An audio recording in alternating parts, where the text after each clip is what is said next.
Hello students, in this video we will study class 12 Indian Economic Development chapter 9, that is Environment and Sustainable Development. So what is environment?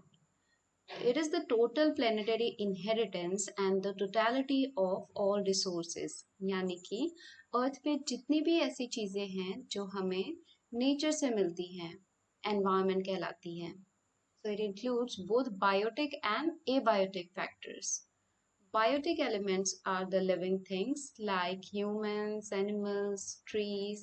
और जो abiotic elements होते हैं, it includes all those non-living things like rocks, sunlight, air, and water, etc. Environment performs four vital functions,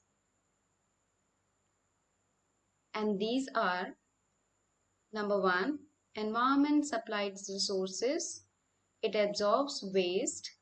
Number 3, sustains life. And number 4, aesthetic services. Let's study these functions in detail. Number 1, environment supply resources. जितने भी resources हम production में as raw material use करते हैं, all these resources comes from environment. That is, जितने भी renewable resources हैं, जितने भी non-renewable resources हैं, all these resources has been provided by environment. Environment absorbs waste. Production activity और कंजम्पशन एक्टिविटी के दौरान जो भी वेस्ट निकलता है, एनवायरनमेंट उन सब चीज़ों को एब्जॉर्ब कर लेता है. Environment sustains life. अच्छा, फॉर सर्वाइवल ह्यूमन बींग्स को क्या चाहिए? We need air, we need water, we need sunlight and we need land. और ये सारी चीज़ें हमें कौन प्रोवाइड करता है? Environment. So environment sustains life. All the living creatures are living because of environment. Aesthetic services. Environment provides aesthetic services which ultimately enhances the quality of life. जितने भी नेचुरल चीजें होती है हमारे सराउंडिंग में, it makes it more beautiful and refreshing. जब हम regular life से ब्रेक चाहते हैं, then we go near mountains, rivers, beaches, deserts. ऐसी जगहों पर जाके हमें पीस ऑफ माइंड मिलता है and we feel good and enjoy our trip, which helps in improving the quality of life. So इन चारों फंक्शंस को एनवायरनमेंट परफॉर्म तभी अच्छे तरीके से कर सकता है बिना किसी इंटरप्शन के, as long as the demand on these functions are within its carrying capacity. Now, what is carrying capacity? For example, हर एक व्यक्ति का काम करने का एक carrying capacity होता है. एक capacity होता है कि उस capacity तक, उस limit तक वो काम कर सकता है. उसके beyond वो काम नहीं कर सकता. Similarly, environment के पास भी कुछ carrying capacity होती है. Carrying capacity implies two things. Number one, resource extraction should remain below the rate of resource regeneration. That is, जिस स्पीड में हम रिसोर्सेज को निकालते हैं नेचर से, उससे ज़्यादा स्पीड में रिसोर्सेज रीजनरेट होने चाहिए, वापस से बनने चाहिए. And the second condition is, generation of waste should remain within the absorption capacity of the environment. जितना भी हम कूड़ा और वेस्ट क्रिएट करते हैं प्रोडक्शन और कंजम्पशन एक्टिविटी के दौरान, वो इस हद तक हो ताकि आसानी से नेचर में एब्जॉर्ब हो जाए. और अगर ऐसा नहीं होगा, so what will happen? Environmental crisis, जो कि एक्चुअल में आजकल हो रहा है.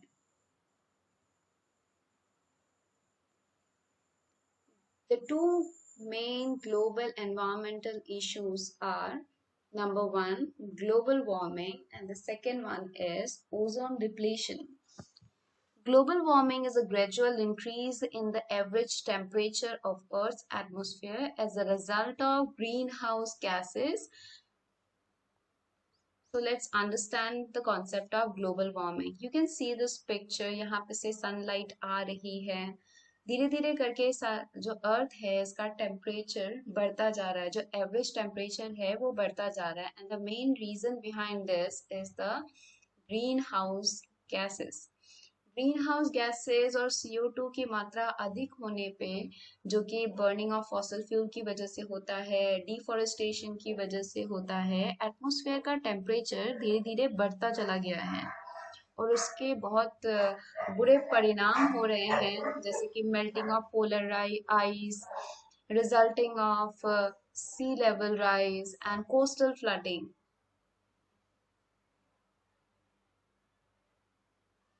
The second environmental issue which we are facing nowadays is ozone depletion.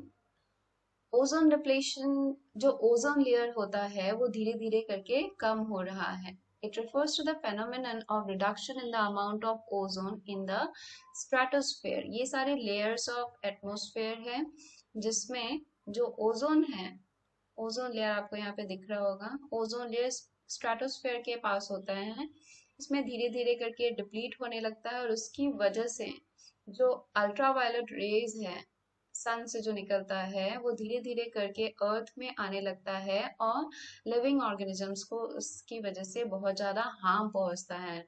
It causes skin cancer in humans, affects adversely the aquatic organism, lowers the growth of terrestrial plants and many more problems. इसके लिए Montreal protocol एक international treaty बनाई गई है जो कि protect करती है ozone layer by stressing ban on the use of ozone depleting chemicals.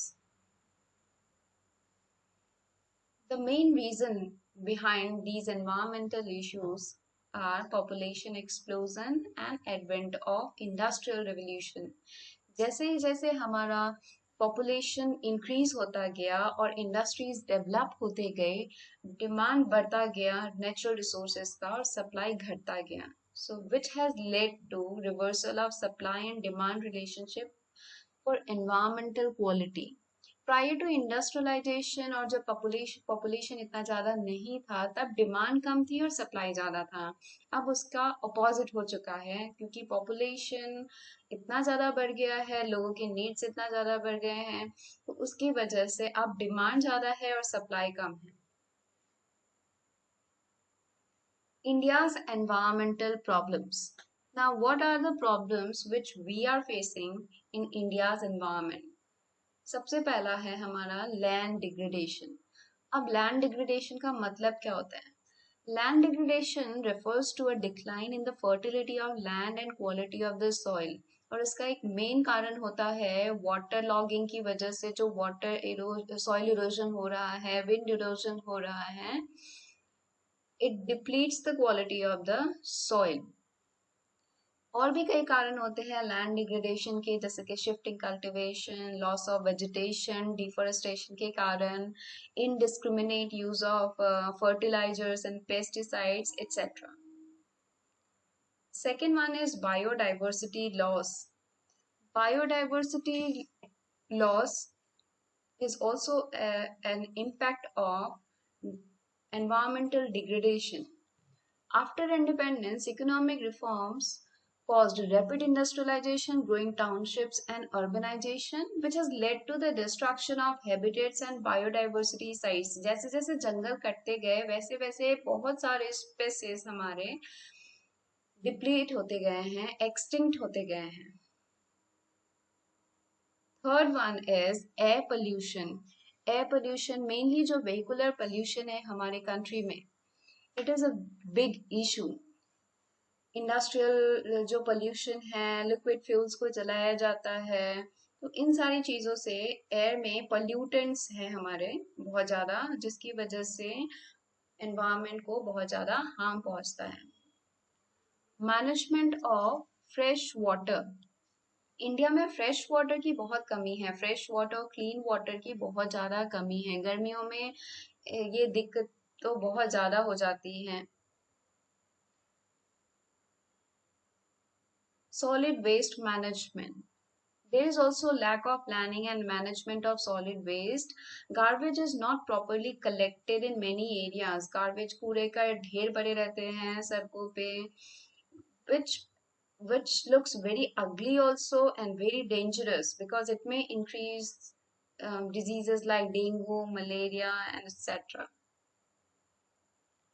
What are the causes of environmental degradation? High growth of population. Main reason, one of the important reason is high growth of population. Population explosion की वजह से हमारा environment degrade होता जा रहा है. So we need to control population first of all. Second is increasing urbanization. धीरे धीरे करके जो रूरल एरिया से लोग हैं वो जॉब के लिए, एजुकेशन के लिए, वो धीरे धीरे करके अर्बन एरियाज की तरफ मूव करते हैं और उसकी वजह से जो ह्यूमन सेटलमेंट है वो अनप्लान्ड हो जाता है मोस्टली. इसकी वजह से एनवायरनमेंट में बहुत ज़्यादा दिक्कतें होती हैं. रैपिड इंडस्ट्रियलाइजेशन, बहुत ज़्यादा इंडस्ट्रीज आ गई है हमारे कंट्री में. अनप्लान्ड अर्बनाइजेशन की वजह से भी दिक्कत होती है. Industrial waste, chemicals, smokes etcetera create health problems. Poverty. Widespread poverty in India is also one of the causes of environmental degradation, and poverty is mainly due to illiteracy and unemployment. लोगों को काम नहीं मिलता तो उसकी वजह से वो खेती करने लगते हैं, पेड़ों की कटाई करते हैं, लकड़ियां काट कर बेचते हैं लोकल मार्केट में. तो इससे एनवायरनमेंट को बहुत ज़्यादा हार्म पहुंचता है. Increase in pollution, as we have already discussed कि जो एयर पोल्यूशन है, वाटर पोल्यूशन है, नॉइज पोल्यूशन है, ultimately all this things hampers development of environment. Massive overuse and misuse of environmental resources. Overuse of environmental resources is when their demand is more than their supply. हमारे country में क्योंकि population इतना ज़्यादा है, industrial activities इतना ज़्यादा है, हमारी नीड्स इतनी ज़्यादा है, तो इसकी वजह से डिमांड हम ज़्यादा से ज़्यादा कर रहे हैं as compare to the supply of resources. So this problem of environmental resources is arising in our country. Measures to control environmental degradation. सबसे पहले तो हमें पॉपुलेशन कंट्रोल करना है जिससे कि हमारा जो रिसोर्सेज का डिमांड है वो धीरे धीरे करके कम हो. पोल्यूशन पे कंट्रोल इज वेरी इंपॉर्टेंट. हमारे कंट्री में गवर्नमेंट ने सेंट्रल पोल्यूशन कंट्रोल बोर्ड भी स्टैब्लिश किया है. It was established in 1974. Vehicular pollution को भी कंट्रोल करना है by encouraging carpools, expanding public transportation system, CNG का यूज कर लिया जाए, LPG का यूज कर लिया जाए. ये सारे तरीके हैं जिनसे पोल्यूशन को कंट्रोल किया जा सकता है. एराडिकेशन ऑफ पोवर्टी एराडिकेट करके भी हम एनवायरनमेंट को सेफ रख सकते हैं. Solving the problem of poverty will help the people moving to such job avenues which protect environment, and they will also move away from cutting trees, fishing, etc. for livelihood. Creating awareness among masses. लोगों में बहुत ज़्यादा ये awareness फैलाने की ज़रूरत है media के through, formal and informal channels of education के थ्रू कि एनवायरनमेंट हमारा कितना इम्पोर्टेंट है और एनवायरमेंटल डिग्रेडेशन से हमें फ्यूचर में जाके क्या क्या प्रॉब्लम्स आने वाली हैं. मैनेजमेंट ऑफ सॉलिड वेस्ट को हमारे जो जितना भी गार्बेज है, कूड़ा है, उसको हैंडल करने का एक बहुत ही अच्छा प्लान मैनेजमेंट तरीका होना चाहिए. Solid waste should be treated scientifically and measures to turn rural waste into compost should be invented and implemented in an efficient way. Adopting sustainable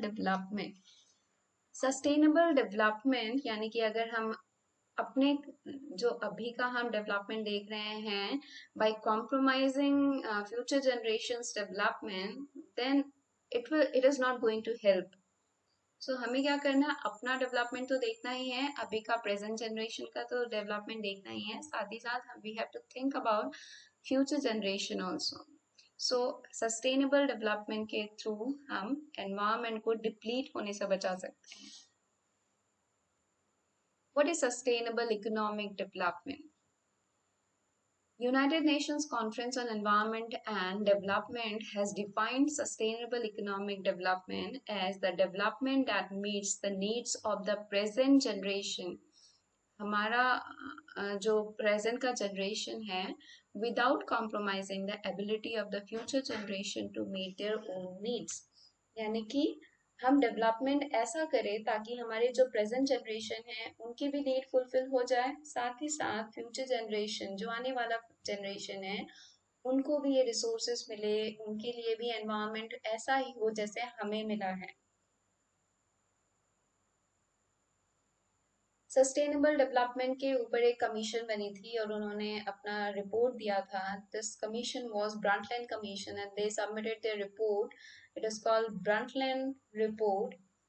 Talked about three fundamental components of sustainable development. We need to focus on environment, we need to focus on economy, and we need to focus on society.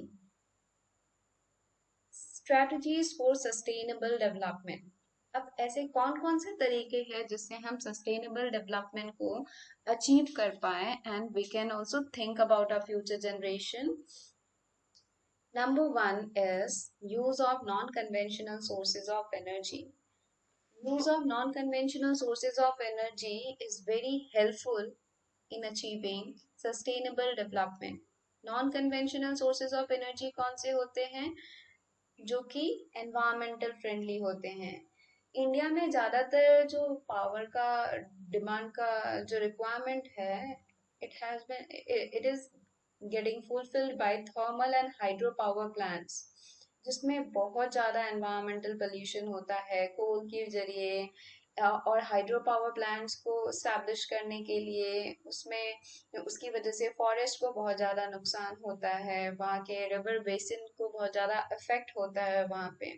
So instead of using thermal and hydropower plants in large quantity, we need to focus on wind power and solar energy also, as it is more cleaner and green energy sources. LPG गोबर gas in rural areas. Households, rural households में, rural areas में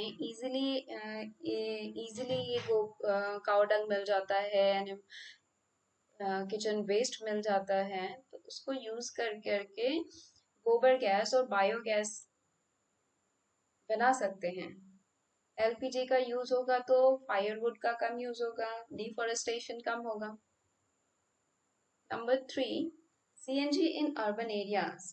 urban areas में जो vehicles है, public transportation system है, उसमें कुछ सालों से सीएनजी का यूज कंपलसरी कर दिया गया है. What is CNG? CNG is the compressed natural gas. ये as compare to petrol and diesel less polluting होता है. Wind power. In areas where speed of wind is usually high, wind mills का अच्छा use हो सकता है. वहां पे विंड मिल्स के थ्रू इलेक्ट्रिसिटी जनरेट किया जाता है without any adverse effect on the environment. So wind turbines को लगाया जाता है to produce electricity. No doubt इसमें इनिशियल कॉस्ट बहुत ज्यादा होता है, बहुत ही महंगा होता है इसका installation, but the benefits are such that high cost gets easily absorb. धीरे धीरे करके उनके फायदे इतने ज्यादा होते जाते हैं कि वो कॉस्ट दरकिनार हो जाता है. Fifth is solar power. India में बहुत ज्यादा अच्छे क्वांटिटी में सोलर एनर्जी मिलता है हमें in the form of sunlight, और हम इसको अलग अलग तरीके से यूज करते हैं, कपड़े सुखाने के लिए, ग्रेन सुखाने के लिए. तो क्यों ना इसको हम आसानी से इलेक्ट्रिसिटी में कन्वर्ट करें. हालांकि ऐसे बहुत जगहों पे सोलर एनर्जी अब स्टार्ट हो गया है यूज होना. रूरल एरियाज में आप लोगों ने सोलर पैनल्स देखा होगा, छतों पे लगाते हैं, फोटोवोल्टिक सेल्स के थ्रू इलेक्ट्रिसिटी कन्वर्ट किया जाता है, सोलर एनर्जी को इलेक्ट्रिसिटी में कन्वर्ट किया जाता है. तो धीरे धीरे करके ये जो सोलर एनर्जी को और ज्यादा प्रमोट करने की जरूरत है, and it is also totally free from pollution. Mini hydel projects. Now what is mini hydel plants? Mountain areas में स्ट्रीम्स बहुत होती है, हर मोस्टली आपको दिखते हैं कि झरने हैं, और वहां पे जो झरने हैं वो पूरे साल बहते रहते हैं। तो ऐसे एरियाज में छोटे छोटे हाइडल पावर प्लांट्स लगाया जा सकता है, जो कि झरनों से स्मॉल टरबाइन की मदद से इलेक्ट्रिसिटी जनरेट करे और लोकल लेवल पे इलेक्ट्रिसिटी सप्लाई किया जाए इससे। ऑर्गेनिक फार्मिंग, जो हम आजकल मॉडर्न फार्मिंग के तरीके यूज कर रहे हैं, इसमें बहुत ज्यादा केमिकल फर्टिलाइजर्स, पेस्टिसाइड्स, इंसेक्टिसाइड्स का यूज होता है, which is not good for the health of the soil. Soil का क्वालिटी है वो डिक्लाइन होता जाता है, एक्वाटिक लाइफ को बहुत ज्यादा हार्म पहुंचता है उसकी वजह से। So we should move on to organic farming. Organic farming में हम ट्रेडिशनल तरीके से, हम ग्रीन मैन्योर से हम एग्रीकल्चर फार्मिंग करते हैं, which is environmental friendly and it has no bad impact on environment. So you can add more strategies, more points under the head of strategies for sustainable development. I have mentioned 7. You can get more points on it. Thank you.